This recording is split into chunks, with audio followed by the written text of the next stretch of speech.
नमस्कार, मैं हूं मंजरी त्रिपाठी और आज मैं आप लोगों के साथ शेयर करूंगी कि बच्चों में अगर बुखार बच्चों को हो जाए तो हम उसको कैसे पहचानें कि कौन सा बुखार हमें डॉक्टर को दिखाने की ज़रूरत है या कौन सा बुखार नॉर्मल है जिसमें ज़्यादा परेशान होने की ज़रूरत नहीं है।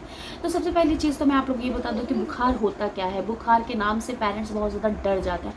तो सबसे पहले तो आप लोग ये जान लीजिए कि जो बुखार है वो एक तरह का पॉजिटिव साइन ही होता है, बिकॉज हमारे बॉडी में जो जर्म्स है, जो भी ऐसी चीज़ें हैं जो हमारी बॉडी नहीं सह पाती है, तो वो एक उसको बुखार के थ्रू हमें पता चलता है कि हमारी जो बॉडी है वो कितनी स्ट्रॉन्ग है और जो कि उन जर्म से उनसे लड़ सके। तो बुखार, लेकिन अगर इसको सही तरीके से क्योर ना किया गया और अगर बुखार बहुत ज़्यादा बढ़ गया तब ये हमारे लिए नुकसान या हमारे बेबी के लिए नुकसानदायक हो सकता है। तो सबसे पहले मैं आप लोगों से शेयर करना चाहूँगी कि कौन सा बुखार नुकसानदायक होता है और कौन से बुखार को हम खुद घर पे ही छोटी मोटी ट्रीटमेंट से सही कर सकते हैं। सो बेबीज़ को बुखार क्यों होता है, उसके भी 3 रीज़न्स हैं जिसकी वजह से बेबीज़ को बुखार होता है।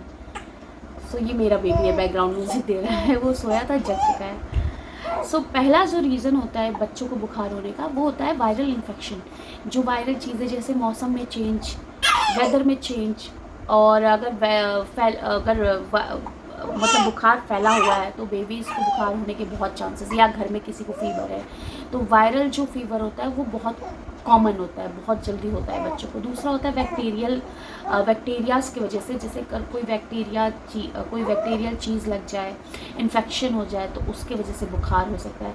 थर्ड चीज़ होती है जब बच्चों को वैक्सीनेशन होता है, वैक्सीनेशन के दौरान जो बुखार होता है तो वो थर्ड जो पॉइंट है वो तो कुछ बच्चों को होता है, कुछ बच्चों को नहीं होता है, तो उसके लिए बहुत ज़्यादा परेशान होने की ज़रूरत नहीं है। तो जो सबसे कॉमन बुखार होता है बच्चों को वो होता है वायरल फीवर। वायरल फीवर बच्चों को बहुत जल्दी लगता है, तो उसको कैसे हम पहचान। सो नेक्स्ट चीज़ ये है कि आप बेबीज़ का जो फीवर टेम्परेचर है उसको कैसे पहचानें। तो मैं आप लोग को ये बता दूं कि नॉर्मली तो कहा जाता है कि 96 के अबव अगर टेम्परेचर है नापने पे तो उसको फीवर में लिया जाता है कि बेबी को फीवर है। बट मैं आपको बता दूं कि 96 जो होता है वो नॉर्मल होता है, उस पर आपको ज़्यादा घबराने की ज़रूरत नहीं है, क्योंकि बेबीज़ जो होता है बेबीज़ को थोड़ा सा उनकी बॉडी हल्की सी गर्म रहती है, क्योंकि वो 9 महीने पेट में रहते हैं, तो उसकी वजह से उनकी बॉडी हल्की सी गर्म रहती है ऑलरेडी।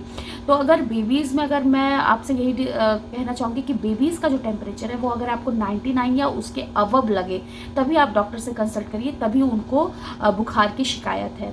उसके नीचे वो नॉर्मल टेम्परेचर है, उसमें आप लोग को ज़्यादा घबराने की या पैनिक होने की बिल्कुल भी ज़रूरत नहीं है।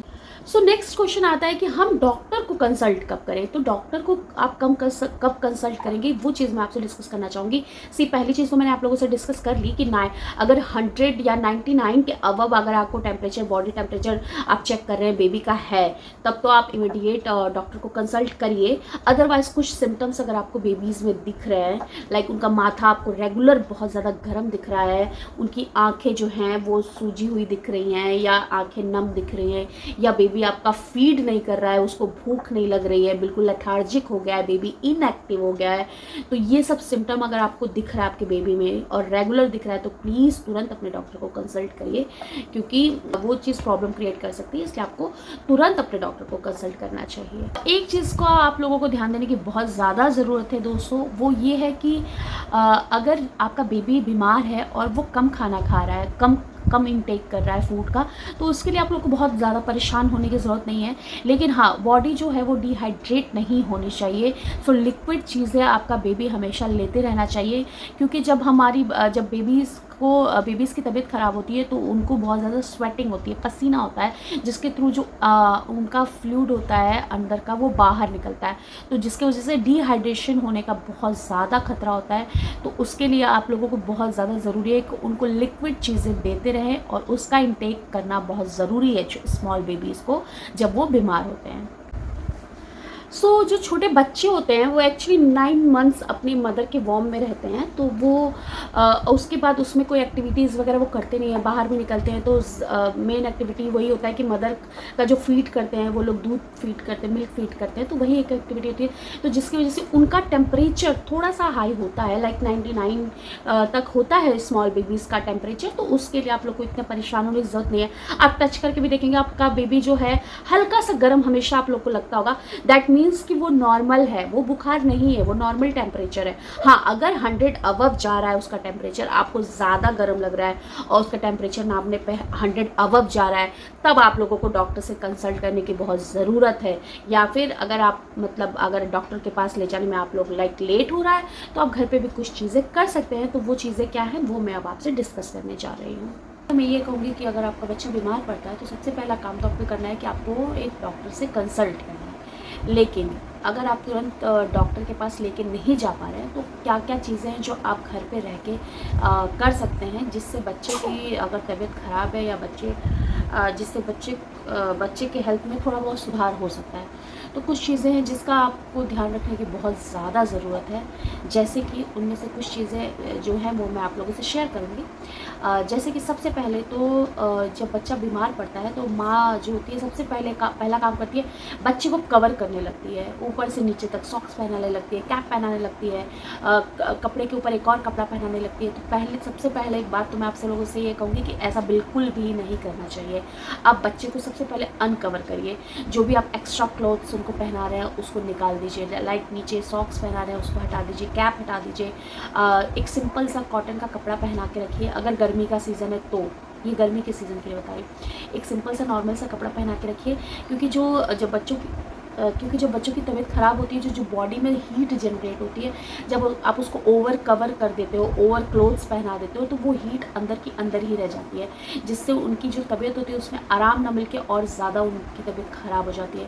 तो ये गलती बिल्कुल भी नहीं करना चाहिए। मैं भी पहले ऐसा करती थी, फिर मैंने जब डॉक्टर से कंसल्ट किया तो डॉक्टर ने मुझे यही सजेस्ट किया कि ऐसा बिल्कुल भी नहीं करना चाहिए, क्योंकि जो बच्चे होते हैं उनको हीट निकलने के लिए एक जगह चाहिए होती है।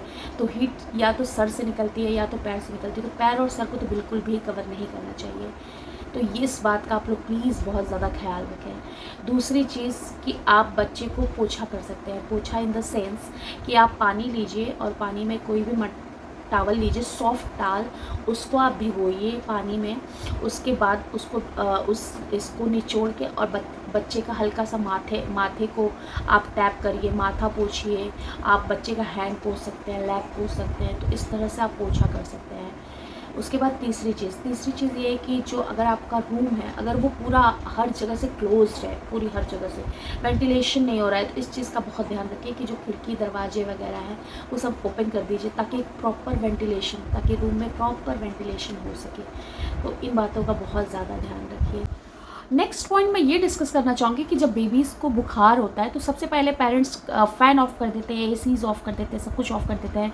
तो ऐसा बिल्कुल नहीं करना चाहिए, क्योंकि ऑलरेडी बुखार की वजह से जो बॉडी है वो खुद हीट इतना ज़्यादा जनरेट कर रही है, जिसकी वजह से स्वेटिंग हो रहा है, पसीना हो रहा है, और उसमें आप अगर फ़ैन बंद कर देंगे, एसी बंद करें, सब कुछ ऑफ़ कर देंगे, तो वो हीट और ज़्यादा जनरेट होगा और ज़्यादा पसीना होगा, जिससे उसको बिल्कुल भी आराम नहीं मिलेगा। तो प्लीज़ आप एटलीस्ट इतना एयर सफिशिएंट रखिए कि बच्चे को या आपको गर्मी ना हो। आप ऐसा रूम टेम्परेचर कर लीजिए मेंटेन, जिसमें आपको गर्मी ज़्यादा ना महसूस हो, आप उसमें रह सके। आप ऐसे नाप सकते हैं, अगर आप उसमें कंफर्टेबल हैं तो बेबी भी उस टेम्परेचर में कंफर्टेबल होगा।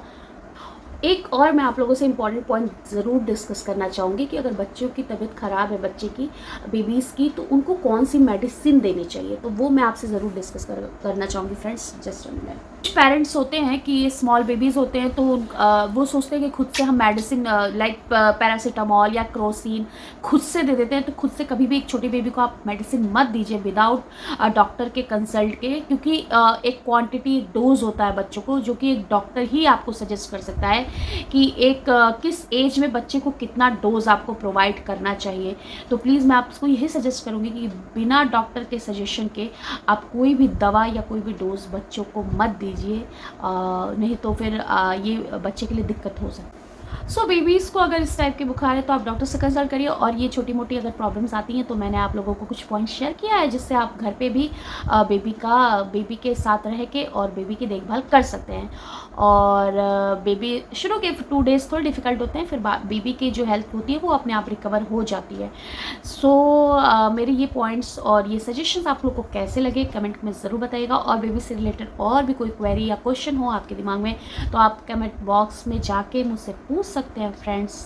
तो बस आज का जो ये वीडियो मैं यहीं समाप्त करती हूँ। और अगर आपको मेरा आज का वीडियो थोड़ा भी नॉलेजेबल और अच्छा लगा हो तो आपको पता ही है, लाइक शेयर सब्सक्राइब करना मत भूलिएगा। सो मिलते हैं एक नए ब्लॉग में एक नए इन्फॉर्मेशन के साथ। नमस्कार, बाय दोस्तों।